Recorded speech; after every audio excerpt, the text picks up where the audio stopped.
So after about a month of being set free from captivity of the horrible hold that Lilith had on me, and my Stockholm syndrome is finally starting to clear up, which y'all need to come see me if you need the antidote for Stockholm syndrome. It's called POE. Listen, Stockholm syndrome is when the abductee sympathizes with the abductor. So if somebody kidnaps your ass, you start feeling bad for him or sympathizing with him, right? Well, that's what we've all got with Blizzard right now in Diablo 4. This ain't Diablo. Stop calling it Diablo. There's no Diablo in this game whatsoever. This is Lilith. We were scammed. We were catfished. Y'all understand?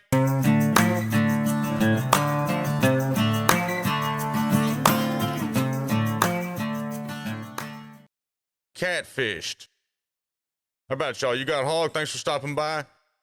Catfished or scammed? I like scammed. Y'all might like catfished a little better, but the definition of scam is when you're defrauded for money or deceived for money, right?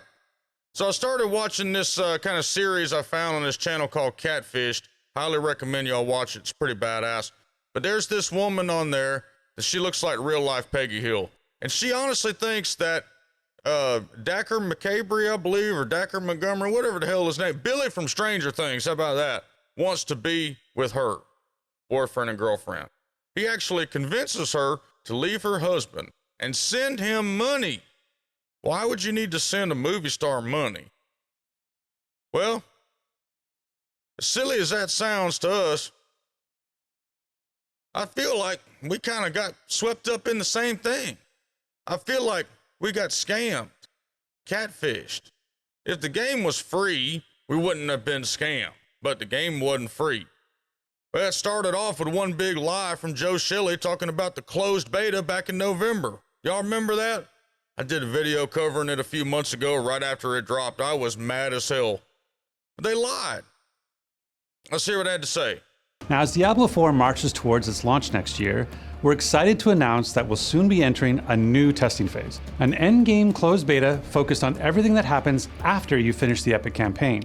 Since it's a closed beta, we'll be directly inviting a large number of people using gameplay data to find players who have recently spent significant time in Diablo endgame experiences. So the lie comes in when they said people with considerable in-game time. They sent those invites out to anybody that had a damn Blizzard account, not just people that spent considerable time in the end game. I had spent considerable time in the end game. Majority of my clan had spent considerable time in the end game. None of us got an invite. The guys that we power leveled for like a day, 2 hours, if that, they got an invite. Now, there were some exceptions. My buddy Eros, he got an invite, and we got to see it. He streamed it in Discord. Little hush hush. There were levels that were incomplete in November. 7 years of development. So there was a bunch of kind of weird shit going on right there that already felt, But Stockholm Syndrome, right? We pushed it aside, said, let's just give it a chance. That's all I ever championed was give it a chance on launch, give it a chance. Well, then they started building the hype about how different the game was going to be and how badass it was going to be. Every part of Sanctuary is fulfilling and satisfying. Really wanted to create variety for people to be able to spend time where they wanted to in the world. In the eternal conflict between the high heavens and the burning hells, Diablo 4 offers you more choice than ever before. We want players to play their own way and have their own choice of how they're going to build their character. Between all of our different systems, you can really create a custom character in ways that was not available in previous Diablo titles. Never seen it before. You've never played in anything like this ever before in any Diablo series. Well, except Diablo Immortal. They had all the custom character creation things in Diablo Immortal. They just knew that hardcore Diablo fans didn't play Diablo Immortal because it was pay to win. So they could easily lie to us about that and we wouldn't figure it out. You know what else is kind of scammy? When you charge $70 to $100 for a game, and you release it with half the content in the free game. So yeah, Diablo Immortal, guess what, y'all? They've got a gem tab for free. They've got belts and shoulders and different gear for free. We don't have that. You know what else they got? Raids for free. Clan battles for free. Yeah, 12-player parties in raids. Yeah, did I say raids? Yeah, raids. For free. It was all available on launch. All the white knights like to come in and say, oh, none of that was available on launch. Well, if you do just a little tiny bit of research, takes about 2 seconds to go to Google and research, you'll see that it was all available, except for the Blood Knight, it just came out. But yeah, Diablo Immortal, about a year-old game, they get a new class. What does Diablo 4 get? Nothing. We paid money, they didn't. And don't come in the comments, say cash grab, monetization, all that. We're not talking about it, we're talking about content and why it feels scammy. Not only that, but they had a big Diablo 4 campfire chat to push everybody into Diablo Immortal, and it worked, per the investor relations report. So there you go, scam. Remember this developer right here when he said, don't trust Blizzard, or Blizzard's a dead shell being puppeteered? Blizzard is dead. It is a corpse. It is a corpse being puppeteered by Activision and Bobby Kotick. And it's going to be used as basically a factory to put the Blizzard stamp on things and stoke nostalgia to get sales. One of the big standouts, which is makes it look like a scam to me, was this beta sweepstakes church paint your face thing. Y'all remember that? Let's check that out.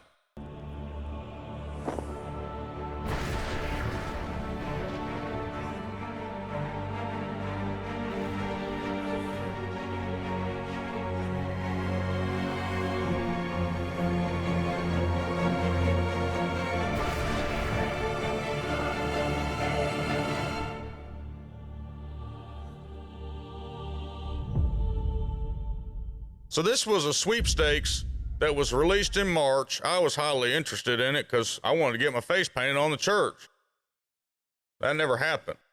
They said anybody that played the beta between 24th and 26th and was opted in got to be entered into this sweepstakes. Well, I opted in and I was excited and I never heard nothing about it. Nobody did. I went and searched online to see if there was anything ever said about it, and there wasn't. If you look in the official rules, there's a website that will take you to the sweepstakes page section of Diablo 4. It no longer exists. It just redirects you back to the main page of Diablo 4. What's going on there, Willis? Was a little strange to me that we only got to play to level 20 on the server slam, but in the betas, we got to play to 25. Why couldn't we play to 50? What were y'all hiding? You know good and damn well what they was hiding. They was hiding this.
Did y'all happen to catch that little graph I snuck in that montage? That's the big, well, it's not the big, there's two real big standouts, but it's one of the big standouts. That comes straight from Activision's Q2 investor relations report, or whatever, shareholders report, whatever you want to call it. That is an active user count. Monthly active users is what it's called. It's a metric that they use. It's an average of the 3 months together. It's an average that they use to report player numbers to the shareholders. It is buried deep in this report. It's all the way at the bottom. Those that say that Blizzard don't publish their numbers, they do, but it's just in the investor shareholder report. It's right here. Okay? What was really kind of WTF is going on here is that if you look at March 31st, you see the number is at 27. So that what that number represents, they don't tell you what the unit is, even though every other unit of measurement on this piece of paper is in millions. So I'm assuming this is in millions. But what this number is an average of January, February, March. They take each of those numbers individually, add them together, divide by 3. It's an average. That's what you get. Keep in mind that in quarter 2, which is this June 30th number, Diablo 4 released and sold $666 million worth and had 10 million plus players that were pushed onto the platform. But the numbers are 26. So that means less players.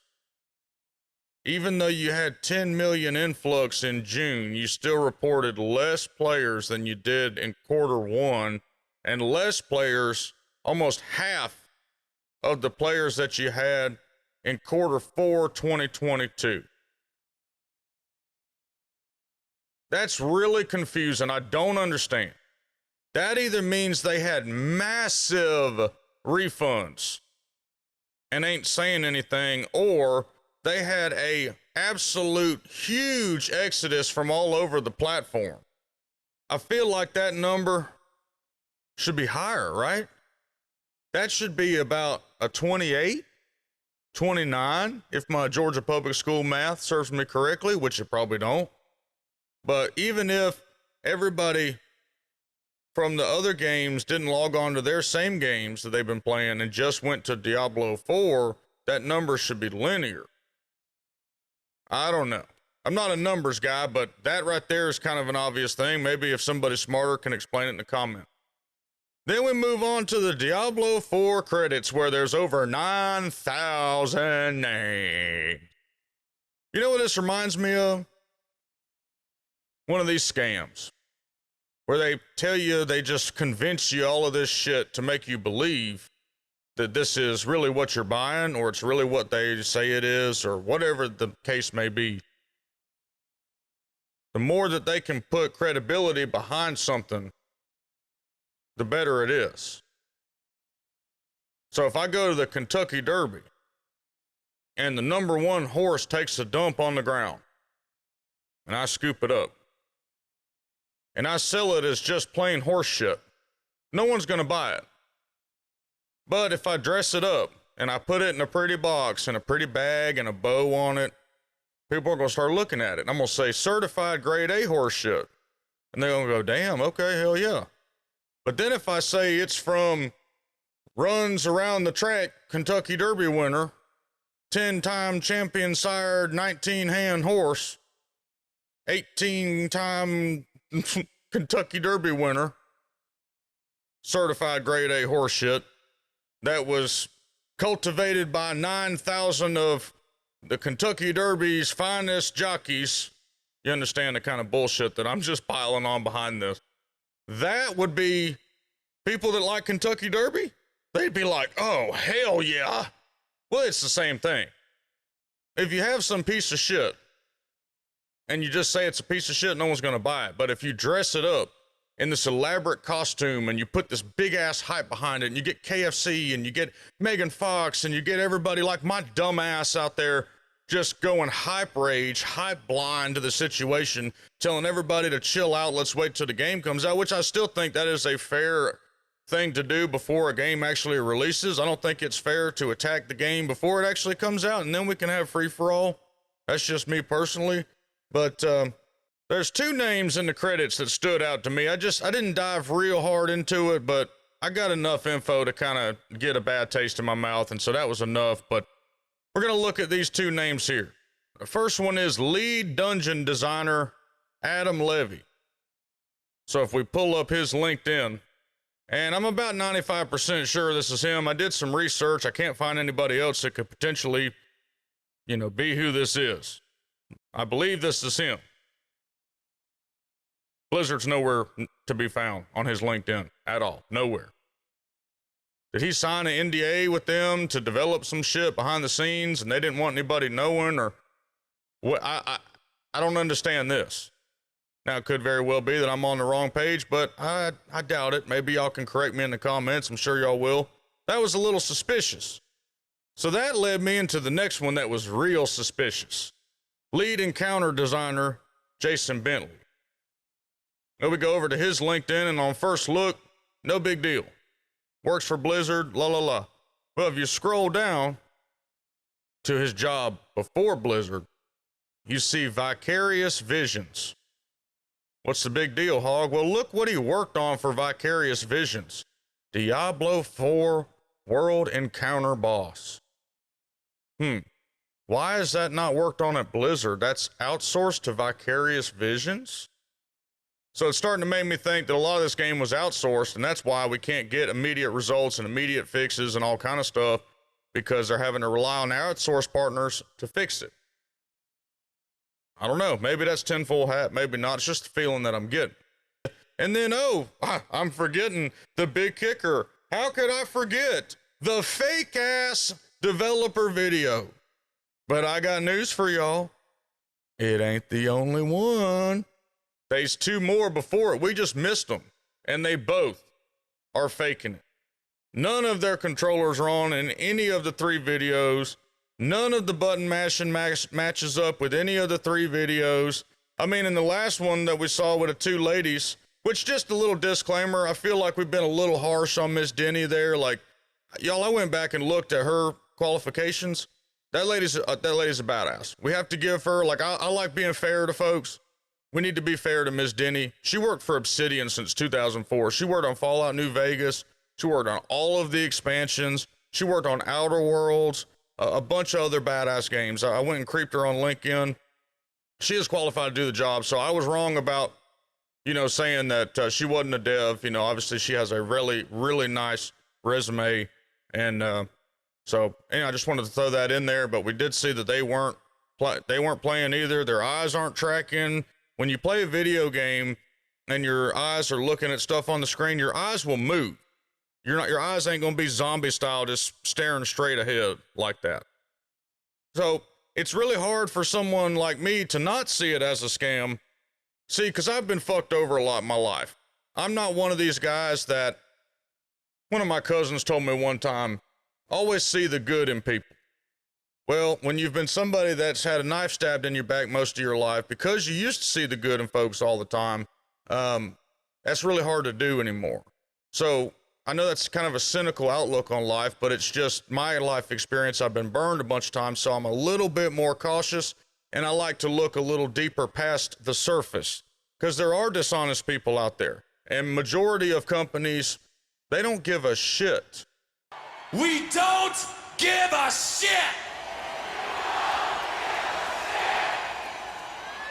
Starting to feel a little better. No. But I said, we don't give a shit! They really don't give a shit about you or me or what's going on or anything about our money or what we would have sacrificed. Now, I thought it was funny when Quinn had said, like, it's just money. You could tell rich streamer privilege or whatever, whatever you want to call that. It was really off-putting, actually, like, it's just money, like, go get. No, well, to people that are really poor, especially in my area of the country, y'all should come here where I live. People have tarps on the side of their house. Like, if something happens and a tree comes through their house, they ain't got money to fix that. They put a fucking tarp up. So you never know what somebody's sacrificing to buy this game to have fun. And when you don't deliver on what you promised to, those people feel scammed. And especially people that are diehards of this genre or this franchise, where all they wanted to do was play another Diablo game for 5 or 6, 8, 10, 12 years. This didn't deliver. And then you see them talking about Diablo 5 won't take as long to develop. We ain't even got a complete Diablo 4. This ain't Diablo 4, this is Lilith 1. Stop calling it Diablo 4. I want to start a petition to rename it Lilith 1. But you add all those feelings up together, and it directly correlates with how these people are getting scammed on Catfished. And it may be a stretch. We may have just gotten catfished by this Lilith bitch that everybody said, hail the Blessed Mother, and I tried to warn everybody, it's a demon woman, don't trust her, you're going to have to fight her. There's not going to be Diablo, hell, there's barely Mephisto. So I don't know. They release seasons that are half-assed. They release the season battle pass and say you don't have to spend your token, but then they default it to the redeem token and then don't put a warning screen up, so you just default take it. That's a scam. They don't want you to hold on to that token. They want you to spend it. Then they don't give you enough earned coins in the battle pass progression to buy another one. That's a scam. It's all a scam, y'all. It's a money scam. And we continue to feed into it. Let me know what you think in the comments below, good or bad. Hit like and subscribe if you like my content. See y'all next time.